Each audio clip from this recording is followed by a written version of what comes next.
kita bertemu pada video tutorial EpiInfo bersama saya Hari Gargono dari Departemen Epidemiologi Fakultas Kesehatan Masyarakat Universitas Airlangga. EpiInfo merupakan salah satu aplikasi standar yang bisa digunakan oleh profesional atau praktisi di bidang kesehatan masyarakat, termasuk praktisi dan pemerhati di bidang epidemiologi untuk menunjang beberapa aktivitasnya. Misalkan di dalam menunjang aktivitas untuk investigasi wabah, kemudian surveillance kesehatan masyarakat, maupun pengembangan database kesehatan dan termasuk untuk melakukan perhitungan atau aplikasi statistik. Aplikasi EpiInfo ini dikembangkan oleh Center for Disease Control and Prevention atau CDC, dan sifat dari aplikasi ini adalah public domain. Artinya adalah aplikasi EpiInfo ini gratis, kita bisa bebas di dalam menggunakan, mengcopy, mendistribusikan tanpa dikenai biaya. Dan aplikasi EpiInfo ini dapat kita download secara bebas, secara gratis di situsnya CDC. Sama halnya dengan aplikasi yang lain, EpiInfo ini juga mengalami perkembangan. Dulu ada EpiInfo yang underdose, yang kita kenal dengan EpiInfo 6. Kemudian sekitar tahun 2000 dikembangkan EpiInfo for Windows. Lalu dalam perjalanannya sekarang yang terbaru ada EpiInfo 7, bahkan juga ada program EpiInfo yang dapat dijalankan di aplikasi Android.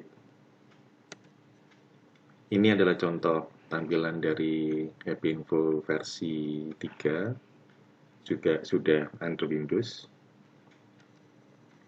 Ini yang relatif lebih baru.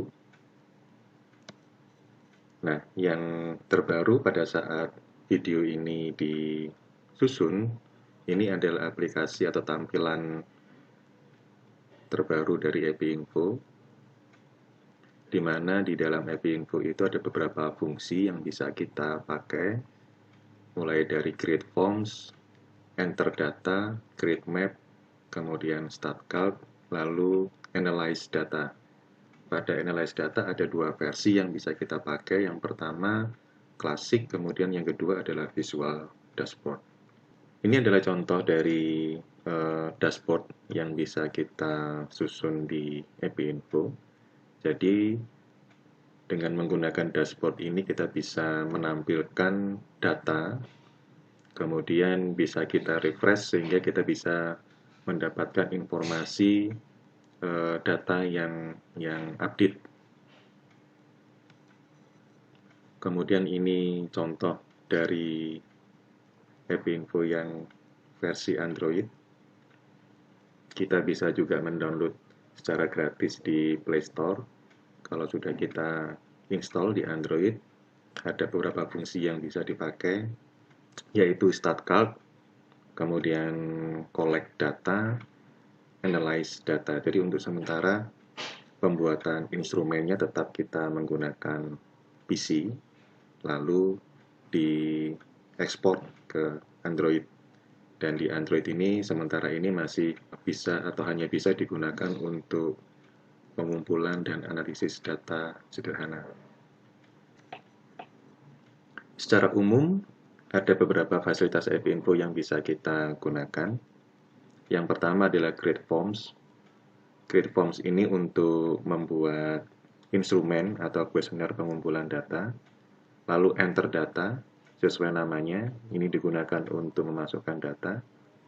Lalu Analyze Data, ini fungsi yang dipakai untuk melakukan analisis data, yang tadi ada dua, klasik dan dashboard. Kemudian Create Maps, ini untuk menampilkan analisis spasial.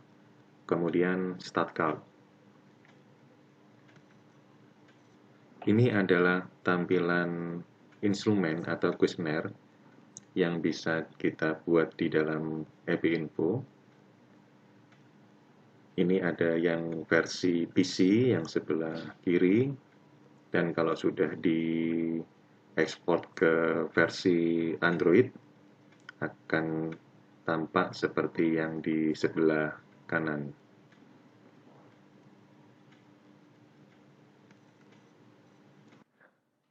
EPI Info memiliki kelebihan. Yang pertama adalah memiliki fasilitas yang relatif lengkap. Jadi pada EPI Info ini kita mampu untuk membangun atau mengembangkan instrumen pengumpulan data atau kuesioner, kemudian melakukan manajemen basis data. Jadi seandainya kita bekerja dengan banyak instrumen atau banyak kuesioner dan kita bermaksud untuk melakukan relasi dari beberapa instrumen tersebut, itu bisa kita lakukan pada EPI Info. Kemudian EPI Info juga mampu untuk melakukan analisis data serta penyajian data. Kelebihan yang kedua adalah program EPI Info memiliki kompatibilitas data yang cukup baik, terutama dengan Microsoft Database dan seri EPI Info sebelumnya. Jadi seandainya kita sudah memiliki file yang kita buat menggunakan EPI Info 3 atau yang under Windows, file tersebut dapat kita konversikan ke EPI Info versi 7. Dan jika kita mempunyai file dalam bentuk Excel, XLS, ya, juga bisa kita konversikan ke dalam EPI Info. Kemudian yang kelebihan ketiga tentunya adalah aplikasi EPI Info sifatnya adalah public domain atau milik publik. Jadi kita bebas untuk mengcopy, mendownload, mendistribusikan, ya, tanpa dikenai biaya. EPI Info juga memiliki kekurangan, salah satunya adalah memiliki jenis uji statistik yang relatif terbatas jika kita bandingkan dengan aplikasi yang lain seperti SPSS. Namun untuk pemakaian standar untuk epidemiologi atau kesehatan masyarakat seperti ketika kita akan menghitung odds ratio atau relative risk atau uji statistik yang sederhana, tetap bisa kita lakukan pada EPI Info ini. Demikian video sekilas tentang EPI Info. Terima kasih atas perhatiannya. Sampai jumpa pada video tutorial yang lain.